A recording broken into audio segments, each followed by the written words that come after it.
కష్టాలు చన్నీళ్ళ లాంటివి. 4 చెంబులు పోసుకుంటే 5వ చెంబు నుంచి సుఖంగానే ఉంటుంది, అనుమానమైందా? ఎంత చలికాలమైనా కానివ్వండి, అయ్యప్ప దీక్షల వాళ్ళు ఉంటారు, వాళ్ళు తెల్లారగట్ట 4 గంటలకు లేస్తారు, చన్నీళ్ళే స్నానం చేస్తారు, అందులో ఎవరు వేనీళ్ళు పోసుకోరు. ఎలా పోసుకుంటున్నారండి?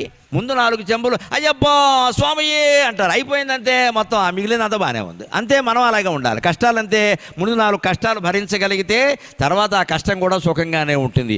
ఎప్పుడూ కష్టాలు ఎక్కువ వస్తున్నాయంటే యువతరం ఒకలా ఆలోచించాలి. బాగా వాతావరణం ఉక్కబోస్తోంది అంటే వర్షం కురుస్తుంది ఖచ్చితంగా. వేసిన సెగ్గడ్డ ఉక్కబోస్తుందంటే వర్షం వస్తుంది. సెగ్గడ్డ ఇక్కడ వేసిన కురుపు బాగా సలుపుతోంది అంటే సంతోషించాలి, పగిలిపోతుంది అన్నమాట. అది బాగా ఉక్కబోస్తోంది అంటే వర్షం వస్తుంది. అంతేకాదు, వేడి నీళ్ళ కోసం అంటించిన కట్టెల పొయ్యి నుంచి బాగా పొగ వస్తుంది అంటే వెంటనే జ్వాల వస్తుంది ఖచ్చితంగా.